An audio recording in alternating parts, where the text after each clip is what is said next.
إن الحمد لله نحمده ونستعينه ونستغفره ونعوذ بالله من شرور أنفسنا ومن سيئات أعمالنا من يهده الله فلا مضل له ومن يضلل فلا هادي له وأشهد أن لا إله إلا الله وحده لا شريك له وأشهد أن محمدا عبده ورسوله أما بعد فإن خير الحديث كتاب الله وخير الهدي هدي محمد صلى الله عليه وسلم وشر الأمور محدثاتها وكل محدثة بدعة وكل بدعة ضلالة وكل ضلالة في النار. وقال الله تعالى في كتابه المجيد: أعوذ بالله من الشيطان الرجيم بسم الله الرحمن الرحيم فمن زحزح عن النار وأدخل الجنة فقد فاز. تمام قسم کی حمد و ثنا کبریائی بڑائی اللہ وحدہ لا شریک کے لیے لائق الذبح ہے. سبحان اللہ بحمدہ سبحان اللہ العظیم. انگنت درود و سلام ہو انبیاء کی مقدس جماعت پر، خصوصاً سید المرسلین رحمۃ للعالمین جناب محمد رسول اللہ صلی اللہ علیہ وسلم کی ذات گرامی پر. اللہم صلی علی محمد وعلی آل محمد کما صلیت علی ابراہیم وعلی آل ابراہیم انک حمید مجید. اللہم بارک علی محمد وعلی آل محمد کما بارکت علی ابراہیم وعلی آل ابراہیم انک حمید مجید. اللہ کی حمد و ثنا اور رسول اکرم صلی اللہ علیہ وسلم کے اوپر درود بھیجنے کے بعد انشاءاللہ رمضان کے سلسلے میں اور رمضان کے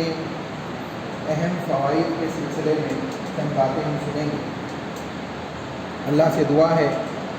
کہ اللہ ہمیں کہنے اور سننے سے زیادہ عمل صالح کرنے کی توفیق عطا فرمائے. رمضان المبارک کا مہینہ جیسے کہ ہم سب جانتے ہیں کہ ہم اس میں داخل ہو چکے ہیں اور روزے، نماز، کتاب اللہ کی تلاوت اور عبادات کے ساتھ زندگی گزارنے کی ہم کوشش کر رہے ہیں. اللہ سے دعا ہے کہ جو عبادات ہم انجام دے رہے ہیں اللہ ان عبادات کو قبول فرمائے. دنیا کے اندر بنی آدم کو اللہ رب العالمین نے بھیجا ہے. اس کا مقصد اللہ نے بتایا کہ میں نے تم کو پیدا ہی اس لیے کیا ہے کہ تم میری عبادت کرو. وما خلقت الجن والانس الا لیعبدون. اس عبادت کو انجام دینے کے لیے انبیاء علیہ السلام کو اللہ نے بھیجا. حضرت آدم علیہ السلام سے لے کر رسول اکرم صلی اللہ علیہ وسلم تک انبیاء آئے اور عبادات کے طریقے لوگوں کو سکھایا. اللہ ہی کی عبادت کا حکم دیا. معبود باطل کی عبادات سے لوگوں کو اجتناب کرنے کے لیے انبیاء علیہ السلام نے تلقین دی. یہ تو مقصد معلوم ہوا کہ عبادت ہے. اب اس عبادت کے بعد، اس دنیا سے جانے کے بعد انسان کو کامیابی کب ملے گی، کب وہ حقیقت میں کامیاب ہوگا؟ اللہ رب العالمین نے سورہ ال عمران کی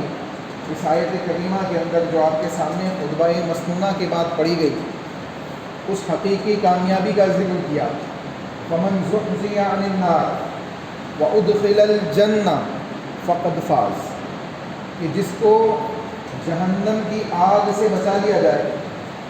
اور جنت میں داخل کر دیا جائے. دو چیزیں، ایک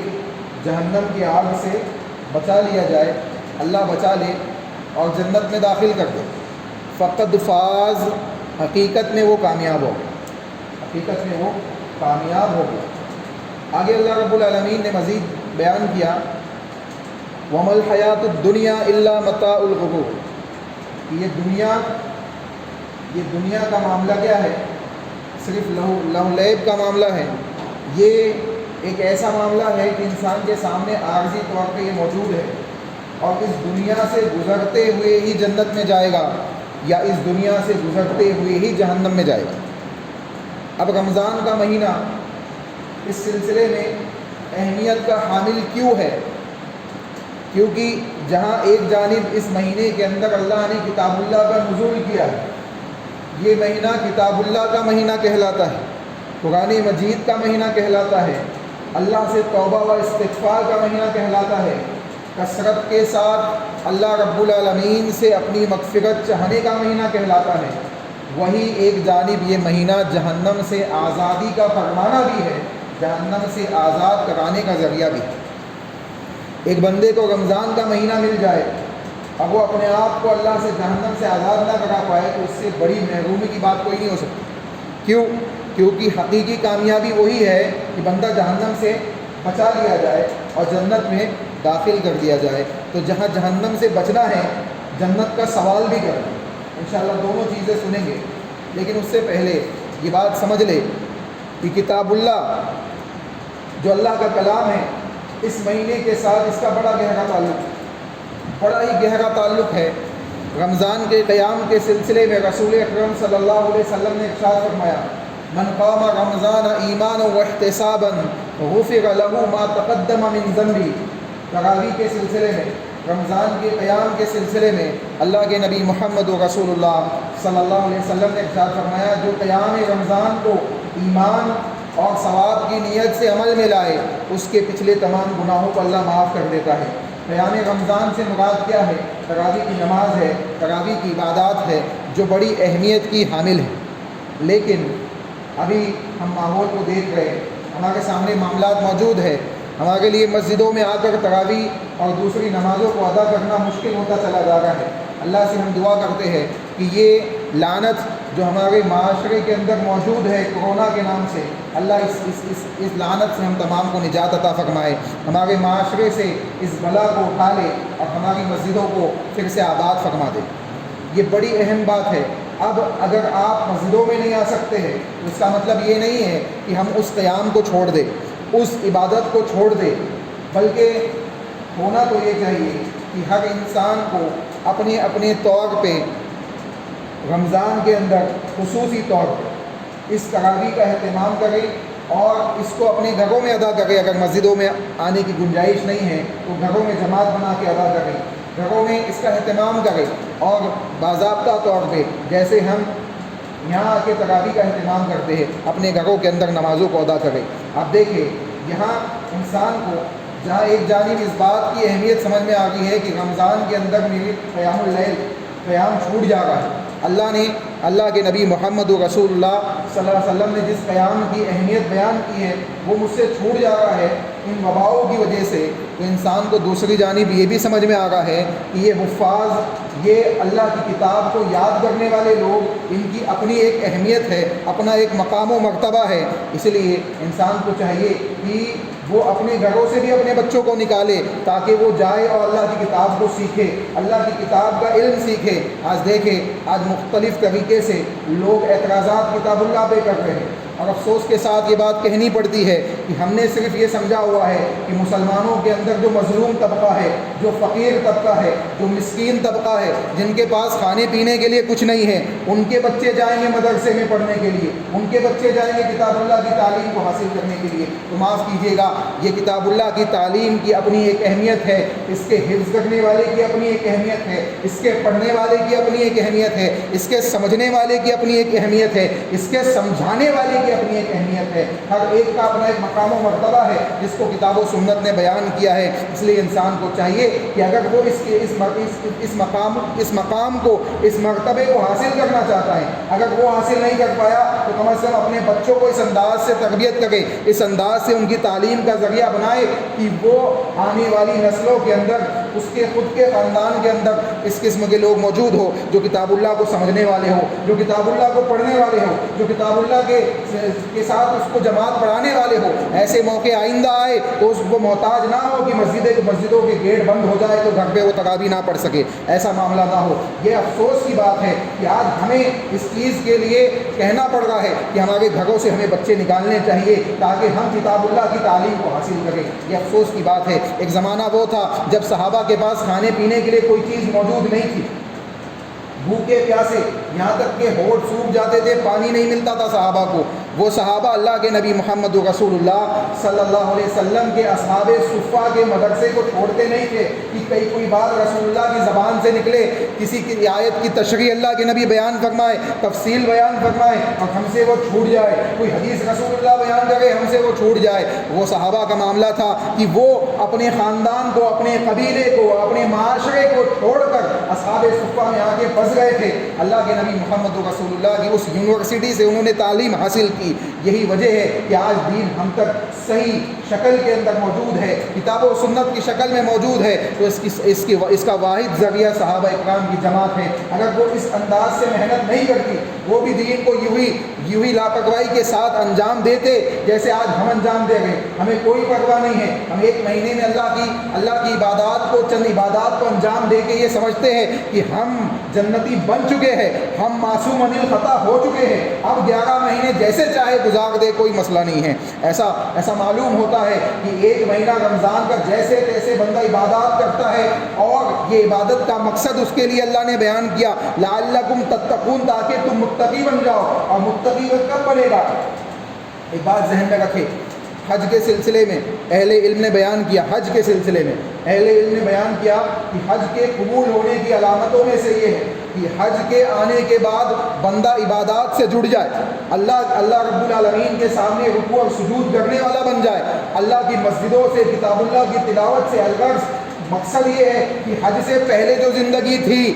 جو غافلانہ زندگی تھی، وہ غافلانہ زندگی سے چھوٹ جائے اور عبادات کی طرف لوٹ جائے۔ آپ اندازہ لگائے، یہ جو بات اہل علم نے حج کے تعلق سے بیان کی ہے، یہ صرف حج کے لیے نہیں ہے، بلکہ ہر عبادت کے قبول ہونے کی علامت یہ ہے۔ اگر آپ رمضان کی عبادات کو انجام دے رہے اور رمضان کا عید کا چاند دکھنے کے بعد مسجدیں خالی ہو جاتی ہیں، کتاب اللہ کو جزدانوں میں لپیٹ دیا جاتا ہے اور ہم عبادات سے غافل ہو جاتے ہیں، تو یہ بات سمجھ لینا چاہیے کہ ہماری رمضان کی عبادتوں کو اللہ رب العالمین نے قبول نہیں کیا، ہماری عبادتوں کو اللہ نے قبول نہیں کیا ہے۔ اور اگر ان عبادتوں کے ذریعے ہم سال کے 11 مہینے عبادات سے لگ جاتے ہیں، اللہ کی کتاب سے جڑ جاتے ہیں، مسجدوں سے جڑ جاتے ہیں، اللہ کے دین کو سیکھنے، سمجھنے، اس کو عمل میں لانے کے لیے جستجو میں لگ جاتے ہیں، تو یقین مان لینا چاہیے کہ اللہ نے ہماری عبادات کو قبول کر لیا۔ آپ اندازہ لگائے، معاشرے کا جائزہ لے، یہ بات معلوم پڑتی ہے کہ 90% لوگوں کی تعداد ایسی ہے مسلمانوں کے اندر جو رمضان کے مہینے کے بعد کتاب اللہ سے ان کا کوئی تعلق نہیں ہوتا، رمضان کے مہینے کے بعد کتاب اللہ سے ان کا کوئی تعلق نہیں ہوتا۔ جس کتاب کو اللہ نے کہا شہر رمضان الذی انزل فیہ القرآن، یہ ہم نے رمضان کے مہینے میں نازل کیا۔ صحابہ رمضان کے اندر کثرت سے کتاب اللہ کی تلاوت کیا کرتے، اللہ کے نبی محمد رسول اللہ صلی اللہ علیہ وسلم حضرت جبریل امین کے ساتھ کتاب اللہ کا دور کرتے اور کثرت کے ساتھ رسول اللہ صلی اللہ علیہ وسلم کتاب اللہ کی تلاوت کو انجام دیتے۔ اس کو سیکھنے، سمجھنے، اس کو پڑھنے کی یہ فضیلت ہے۔ اللہ کے نبی محمد رسول اللہ صلی اللہ علیہ وسلم نے ارشاد فرمایا، ایک حرف کے اوپر اللہ رب العالمین 10 نیکیاں عطا کرتا ہے، اور ایک حرف کون سا ہے؟ الف لام میم مل کے ایک حرف نہیں ہے، بلکہ الف لام میم یہ 3 حرف ہو گئے، الف لام اور میم یہ 3 حرف ہو گئے۔ گویا آپ نے ایک آیت پڑھی، اس آیت کے اندر جتنے حروف موجود ہیں ان ایک حروف کے بدلے اللہ 10 نیکیاں عطا کر رہا ہے۔ اور رمضان کا مہینہ ہے، پتہ نہیں 10 سے زیادہ اللہ عطا کر دے، 70 اور 700 گنا تک اللہ رب العالمین عطا کر دے، یہ اللہ کے فضل ہے، اللہ رب العالمین کے فضل کا مہینہ ہے۔ انسان کو چاہیے کہ ایسی چیزوں میں غفلت نہ برتے اور کثرت کے ساتھ اللہ کی کتاب سے اپنا تعلق جوڑے اور اس انداز سے جوڑے کہ آنے والے سال کے 11 مہینے میں یہ تعلق جڑا گئے، ٹوٹے نہ۔ اللہ ہمیں اس کی توفیق عطا فرمائے۔ دوسری چیز کیا ہے؟ کثرت کے ساتھ اللہ رب العالمین سے توبہ و استغفار، اللہ سے توبہ و استغفار۔ اگر ہم اللہ کے عذابات سے بچنا چاہتے ہیں تو اللہ سے توبہ و استغفار کریں۔ اللہ کے نبی محمد رسول اللہ صلی اللہ علیہ وسلم کو اللہ رب العالمین نے آیت کریمہ کے ذریعے بیان کیا، وما کان یعذبہم وانت فیہم، اے نبی جب تک آپ ان میں موجود ہیں ہم ان کو عذاب میں مبتلا نہیں کریں گے، وہم یستغفرون، اور جب تک یہ اللہ سے توبہ و استغفار کرتے رہیں گے ہم ان کو عذاب میں مبتلا نہیں کریں گے۔ آپ اندازہ لگائے، 2 چیزیں، ایک رسول اللہ کی موجودگی عذاب سے بچانے کا ذریعہ، اللہ کے نبی موجود تھے، صحابہ کو عذاب سے بچایا گیا، صحابہ کسی قسم کے عذابات کے اندر مبتلا نہیں ہوئے، اور صحابہ کے اعمال بھی ایسے تھے کہ عذابات میں مبتلا ہونے کے اندیشہ ہی موجود نہیں۔ آج ہمارے اعمال ایسے ہیں کہ عذابات کے دروازے کھلے ہوئے ہیں، عذابات کا نزول ہوتا چلا جا رہا ہے، فتنے مختلف انداز سے چلتے چلے جا رہے ہیں، کہیں کوئی قرآن کے اوپر اعتراض کر رہا ہے، کوئی رسول اکرم صلی اللہ علیہ وسلم کے شان میں گستاخانہ کلمات کہہ رہا ہے۔ یہ تمام معاملات کیوں ہے؟ کیونکہ ہم نے خود اپنے دین کو چھوڑا ہوا ہے، ہم خود دین کی تصویر نہیں بنے ہوئے ہیں، ہم خود دین کی شکل میں موجود نہیں ہیں، دین سے ہمارا تعلق نہیں ہے۔ سال کے ایک مہینے ہماری دکانوں میں بورڈ لگا ہوا ہوتا ہے، سال کے ایک مہینے میں بورڈ لگا ہوا ہوتا ہے کہ یہ نماز کے اوقات ہے، ان اوقات کے اندر یہ دکان بند رہے گی، اور سال کے 11 مہینے نمازوں کے ان اوقات کو ہم غائب کر دیتے ہیں۔ نمازوں کے ان اوقات سے ہمیں معلومات نہیں ہوتی ہے، یہاں تک کہ ہمیں یہ معلوم نہیں ہوتا ہے کہ مسجد میں کون سی نماز کا کون سا وقت ہے، کون سا جماعت کا ٹائمنگ کیا ہے۔ یہ افسوس کی بات ہے، یہ افسوس کی بات ہے۔ جب تعلق ایسا ہوگا تو یقینی طور پہ دوسرے مسلط ہوتے چلے جائیں گے اور معاملات انسان کے بگڑتے چلے جائیں گے، مسلمانوں کے اوپر فتنوں کا نزول ہوتا چلا جائے گا۔ اللہ کے نبی محمد رسول اللہ صلی اللہ علیہ وسلم نے واضح طور پہ بات بیان کی کہ فتنے بارش کے قطروں کی طرح نازل ہوں گے۔ آج دیکھیں یہ فتنوں کا نزول ہوتا چلا جا رہا ہے، موت کثرت سے ہوتی چلی جا رہی ہے، قبرستانوں کے اندر لوگوں کو جگہ نہیں مل رہی، ہاسپٹلوں کے اندر سیٹس نہیں مل رہی ہے۔ اندازہ لگائے اس انداز سے اللہ رب العالمین نے اپنی رحمت کو ہم سے تنگ کر لیا ہے۔ وجہ کیا ہے؟ ما اصاب من مصیبہ فبما کسبت ایدی الناس، جو لوگوں پہ مصیبت آتی ہے ان کے اعمالوں کا نتیجہ، ان کے اعمالوں کا نتیجہ ہے، یہ ہمارے اعمالوں کا نتیجہ ہے۔ ہم اپنے اعمالوں کا محاسبہ کریں، ہم اپنے اعمال اپنے کاموں کو صحیح طور سے انجام دیں، ہم اپنے آپ کو اللہ سے جوڑ لیں، ہم اپنے آپ کو کتاب و سنت سے جوڑ لیں۔ یقین مانیے اللہ رب العالمین کافی ہے ان تمام فتنوں کو دور کرنے کے لیے، ان تمام مصائب و آلام کو دور کرنے کے لیے، ان تمام بیماری اور وباؤں کو ختم کرنے کے لیے اللہ رب العالمین کا ایک کن کہنا کافی ہے۔ ہم اس بات پہ یقین رکھتے ہوئے اللہ سے جڑ جائے، ہم نے اللہ سے تعلقات کو ختم کیا ہوا ہے۔ سال کے ایک مہینے جستجو ہے، یہ مہینہ ختم ہوگا، مسجدیں خالی ہو جائے گی، کتاب اللہ جزدانوں میں لپیٹ دیا جائے گا، دھول میں سڑتا ہوا 11 مہینے وہ کتاب اللہ سجوں کے اوپر سال گزر جائے گا اور ہمیں اس کو کھولنے کی توفیق نہیں ہوگی۔ یہ افسوس کی بات ہے، یہ افسوس کی بات ہے کہ ہم مسلمان ہیں اور ہمیں معلوم نہیں ہے کہ کتاب اللہ ہم سے کیا چاہتی ہے۔ یہ کتاب اگر ہم اس کی تلاوت کا اہتمام کرتے رہے تو یقین جانیے یہ کل اللہ کے سامنے کھڑی ہو کر اللہ رب العالمین کے سامنے ہماری شفاعت کرے گی۔ اللہ یہ مجھے پڑھنے والا ہے، یہ راتوں کو جاگ جاگ کے مجھے پڑھا کرتا تھا، اللہ تو اس کی بخشش کر دے، اس کو معاف کر دے، اس کی مغفرت کر دے، اور اللہ رب العالمین اس کی شفاعت کو قبول کرے گا۔ اور اللہ یہی کتاب ان لوگوں کے خلاف بھی گواہی دے گی جو اس کتاب کو کھول کے دیکھتے تک نہیں ہیں، ان کے خلاف اللہ کے سامنے گواہی دے گی۔ اے اللہ یہ وہ قوم ہے، یہ وہ لوگ ہیں جو اس کتاب کو کھولتے نہیں تھے، اے اللہ ان کے خلاف میری گواہی کو میری سفارش کو قبول فرما، اللہ اس کو بھی قبول فرمائے گا۔ یعنی جن کی سفارش ان کے حق میں کتاب اللہ کے حق میں قبول ہوگی وہ جنت میں جائیں گے، اور کتاب اللہ کے خلاف جو کتاب اللہ جن کے خلاف سفارش کرے گی وہ جہنم میں داخل کیے جائیں گے۔ اندازہ لگائے معمولی کتاب نہیں ہے، تو ہمیں جہاں کتاب اللہ سے تعلق جوڑنا ہے، کثرت سے توبہ و استغفار کرنا ہے، وہی تیسری چیز ہمیں انجام دینی ہے، دعاؤں کو کثرت کے ساتھ اللہ رب العالمین سے مانگنا ہے، کثرت سے اللہ سے دعائیں مانگنا۔ یہ دعاؤں کے قبولیت کا مہینہ ہے۔ آئیے ایک حدیث سنتے ہوئے چلتے ہیں اور اندازہ لگاتے ہیں۔ ہم نے ایک حدیث بہت سنی ہے کہ پہلا عشر رحمت کا ہے، دوسرا مغفرت کا ہے، تیسرا جہنم سے آزادی کا ہے۔ یہ حدیث اوتھینٹک حدیث نہیں ہے، یہ صحیح حدیث نہیں ہے۔ اس سے بھی افضل ترین حدیث سنیے جو کسی عشرے کے ساتھ مخصوص نہیں ہے بلکہ رمضان کے ہر دن اور ہر رات کے ساتھ خاص ہے۔ اللہ کے نبی محمد رسول اللہ صلی اللہ علیہ وسلم کے صحابی حضرت جابر بن عبداللہ رضی اللہ تعالیٰ عنہ بیان کرتے ہیں کہ رسول اکرم صلی اللہ علیہ وسلم نے ارشاد فرمایا ان اللہ تعالیٰ عند کل فطرۃ اتقاء من النار وذلک فی کل لیلہ۔ اللہ کے نبی محمد رسول اللہ نے بیان فرمایا کہ ہر افطاری کے وقت اللہ رب العالمین جہنم سے کئی لوگوں کو آزاد کرتا ہے، کئی لوگوں کو جہنم سے آزاد کر دیتا ہے، یعنی جو جہنم کے مستحق بن چکے ہیں افطار کے وقت جب وہ افطاری کرنے بیٹھتے ہیں۔ آپ اندازہ لگائے افطاری کے وقت کے سلسلے میں رسول اکرم صلی اللہ علیہ وسلم نے یہ بات بیان کی کہ یہ دعا کی قبولیت کا وقت ہے، یہ دعا کی قبولیت کا وقت ہے۔ اور ہم افطار میں جب بیٹھتے ہیں، افطار سے پہلے جب ہم دسترخوان کے آس پاس بیٹھے ہوتے ہیں تو ہم مشغولات دوسری مشغولیت کے اندر مشغول ہو چکے ہوتے ہیں، کوئی موبائل میں مشغول ہے، کوئی IPL کی ٹیم کے ڈسکشن میں مشغول ہے، کوئی کسی دوسرے ڈسکشن میں مشغول ہے، کوئی فضول کی باتوں کے اندر مشغول ہے، اس کو دعا کرنے کی توفیق نہیں ہے، اس کو اللہ سے توبہ و استغفار مانگنے کی توفیق نہیں ہے۔ یہ افسوس کی بات ہے کہ جو قبول ہونے کا وقت ہے اس اہم وقت کو ہم نے ضائع کر دیا ہے۔ دوسرے اوقات تو ہم ضائع کر رہے ہیں سو کے، ہم فجر بعد سوتے ہیں تو ظہر میں اٹھتے ہیں، رمضان کا یہ شیڈول بنا ہوا ہے ہمارا، فجر میں سوتے ہیں تو ظہر میں اٹھتے ہیں، پھر ظہر کی نماز ادا کر کے سوتے ہیں تو عصر میں اٹھتے ہیں، گویا پورا روزہ سونے میں ختم ہو جاتا ہے، انسان سونے ہی میں ختم ہو جاتا ہے۔ کتاب اللہ کھولنے کی اس کو توفیق نہیں، توبہ و استغفار کرنے کی توفیق نہیں، اللہ سے مانگنے کی توفیق نہیں۔ کہاں سے اللہ کی رحمت آئے گی، کہاں سے اللہ کی مغفرت آئے گی، کہاں سے جہنم سے آزادی ملے گی، کہاں سے ہم اللہ رب العالمین کی لعنتوں سے محفوظ ہوں گے؟ اللہ سے دعا کیجیے، اللہ سے دعا کرنے کا موقع ہے۔ اللہ کے نبی نے بیان کیا کہ ہر افطار کے وقت اللہ کئی لوگوں کو جہنم سے آزاد کرتا ہے، وذالک فی کل لیل، اور اسی طریقے کا معاملہ ہر رات میں ہوتا ہے، یعنی رمضان کی ہر رات میں بھی یہی معاملہ ہوتا ہے، اور افطار کے وقت خصوصی طور پہ اللہ کے نبی صلی اللہ علیہ وسلم نے بیان کیا۔ اسی طریقے سے دوسری حدیث میں مزید تفصیل سے بیان کیا گیا، ان للہ تعالی تبارک و تعالی اتقاء فی کل لیلہ فی کل یوم و لیلۃ، یعنی رمضان۔ صحابی بیان کرتے ہیں کہ اللہ کے نبی محمد رسول اللہ صلی اللہ علیہ وسلم نے ارشاد فرمایا کہ اللہ تعالیٰ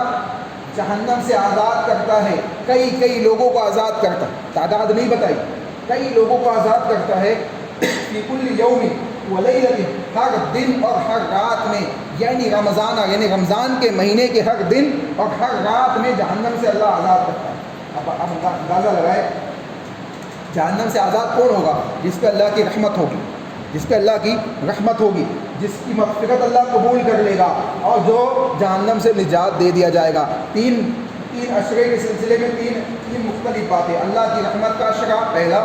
دوسرا مغفرت کا، تیسرا جہنم سے آزادی کا، جو صحیح حدیث نہیں ہے، میں نے آپ کو بتایا ابھی۔ یہ تینوں کیفیت اس ایک حدیث کے اندر موجود ہے جو ہر دن آپ کو مل رہی ہے، ہر دن یہ فضیلت ہم حاصل کر سکتے ہیں۔ شرط یہ ہے کہ ہم اس کا اہتمام کریں۔ آگے بیان کیا گیا وَإِنَّ لِكُلِّ مُسْلِمٍ فِي كُلِّ يَوْمٍ وَلَيْلَةٍ دَعْوَةً مُسْتَجَابَةً، اور ایک وقت ایسا ہوتا ہے، ایک دعا ایسی ہوتی ہے جو ہر دن ہر مسلمان کی ایک دعا اللہ قبول کرتا ہے۔ ہر دن دعا تو اللہ کئی قبول کرتا ہے، لیکن ایک دعا ہر مسلمان کی کمپلسری قبول کرتا ہے۔ ہم دعا مانگتے ہی نہیں ہے تو دعا قبول کہاں سے ہوگی؟ ہم دعا مانگتے ہی نہیں ہیں تو دعا قبول کہاں سے ہوگی؟ اور جو مانگتے ہیں وہ امام مانگتا ہے، مقتدیوں کو معلوم نہیں ہے کہ امام کیا مانگ رہا ہے، اور دوسری جانب جہاں امام ذکر و اذکار میں مشغول ہے وہاں عوام اٹھ کے نماز ختم ہوئی اور نکل گئے ہم بھاگ۔ ہمیں دعا مانگنے کی توفیق نہیں ہے۔ کوئی بھی مسلک والے دعا مانگنے سے آپ کو منع نہیں کرتے۔ اب دعا والعبادت، دعا عبادت ہے، دعا عبادت ہے، اور یہ عبادت کرنے سے کوئی آپ کو منع نہیں کر سکتا، یہ عبادت ہے، اور اس عبادت کو بجا لانا رسول اکرم صلی اللہ علیہ وسلم کی سنت ہے، صحابہ کی سنت ہے۔ اللہ کے نبی صلی اللہ علیہ وسلم اور صحابہ کثرت کے ساتھ اللہ سے دعائیں مانگا کرتے، تہجد میں اٹھ کے دعائیں مانگا کرتے، دوسرے اوقات میں دعائیں مانگا کرتے۔ ہمیں بھی چاہیے کہ ہم دعاؤں کا اہتمام کریں۔ اللہ کے نبی صلی اللہ علیہ وسلم بیان کر رہے ہیں کہ ہر دن اور ہر رات میں اللہ رب العالمین ایک دعا بندے کی کمپلسری قبول کرتا ہے۔ ایک دعا سے مطلب یہ نہیں ہے کہ ایک ہی دعا قبول کرتا ہے، مطلب یہ ہے کہ ایک دعا کمپلسری قبول ہوتی ہے اور بقیہ قبول ہونے کے چانسز زیادہ ہے، کیونکہ رمضان کا مہینہ ہے۔ اس لیے انسان کو چاہیے کہ جہاں اس کو جہنم سے آزاد ہونا ہے تو جہنم سے آزاد ہونے کے ذرائع کیا ہے، اللہ کی رحمت کو حاصل کرنے کے لیے کتاب اللہ سے اپنا تعلق جوڑ لے، اللہ رب العالمین کے غضب سے بچنے کے لیے توبہ و استغفار کثرت کے ساتھ کرے، اور جنت کا اللہ سے سوال کرے۔ اللہ کے نبی محمد رسول اللہ صلی اللہ علیہ وسلم بیان فرماتے ہیں جو شخص 3 مرتبہ ایک دن میں جنت کا سوال کرتا ہے، جنت اس کے لیے اللہ سے دعا کرتی ہے، اے اللہ یہ بندہ میرا سوال کر رہا ہے، تو اس کو مجھ میں داخل کر دے، تو اس کو مجھ میں داخل کر دے۔ اور جو شخص جہنم سے بچنے کے لیے 3 مرتبہ دعا کرتا ہے، اے اللہ مجھے جہنم سے محفوظ کر لے، اے اللہ مجھے جہنم سے بچا لے، اے اللہ جہنم کی سختی عذاب سے مجھے بچا لے، وہ 3 مرتبہ جب دعا کرتا ہے، اللہ کے نبی محمد رسول اللہ صلی اللہ علیہ وسلم بیان فرما رہے جہنم اس کے لیے اللہ سے دعا کرتی ہے، اللہ اس کو مجھ سے بچا لے،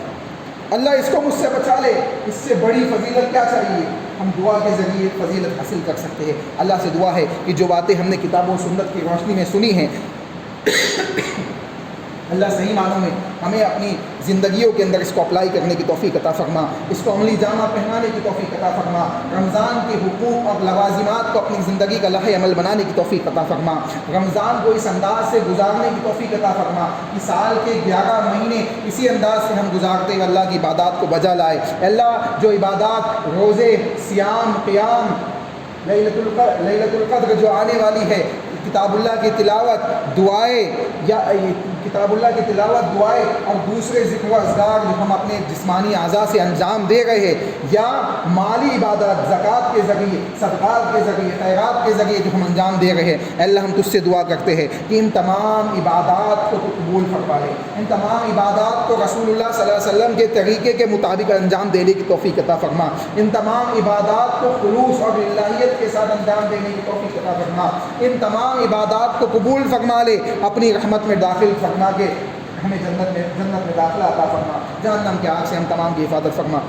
اے اللہ ہم گنہگار ہیں، خطا کار ہے، ہمارے درمیان یہ جو وبائیں موجود ہیں، یہ جو لاک ڈاؤن کا نظام موجود ہے، اے اللہ ان تمام معاملات سے ہمیں محفوظ فرما، اے اللہ ہمیں محفوظ فرما، اے اللہ لوگوں کے فتنوں سے ہمیں محفوظ فرما، اے اللہ معاشرے کے اندر موجود مختلف فتنوں سے ہمیں محفوظ فرما، اے اللہ شر پہنچانے والی مخلوقات سے ہمیں محفوظ فرما، اے اللہ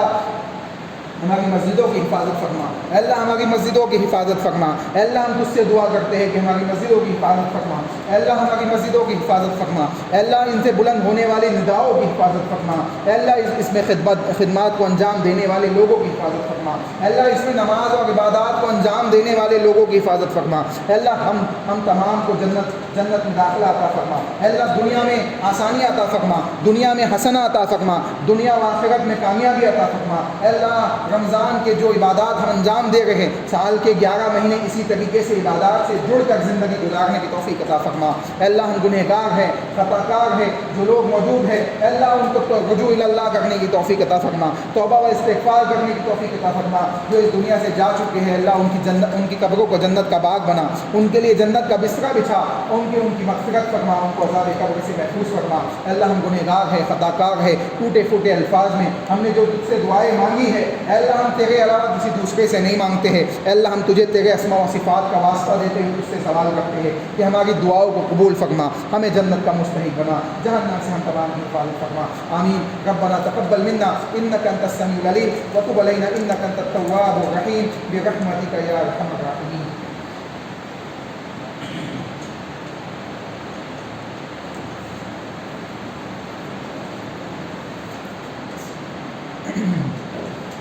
إن الحمد لله نحمده ونستعينه ونستغفره ونعوذ بالله من شرور أنفسنا ومن سيئات أعمالنا، من يهده الله فلا مضل له ومن يضلل فلا هادي له، وأشهد أن لا إله إلا الله وحده لا شريك له، وأشهد أن محمدا عبده ورسوله، أما بعد فأعوذ بالله من الشيطان الرجيم، بسم الله الرحمن الرحيم، إن الله وملائكته يصلون على النبي يا أيها الذين آمنوا صلوا عليه وسلموا تسليما، اللهم صل على محمد وعلى آل محمد كما صليت على إبراهيم وعلى آل إبراهيم إنك حميد مجيد، اللهم بارك على محمد وعلى آل محمد كما باركت على إبراهيم وعلى آل إبراهيم إنك حميد مجيد۔ عباد الله رحمكم الله، إن الله يأمر بالعدل والإحسان وإيتاء ذي القربى وينهى عن الفحشاء والمنكر والبغي يعظكم لعلكم تذكرون، قوموا إلى الصلاة۔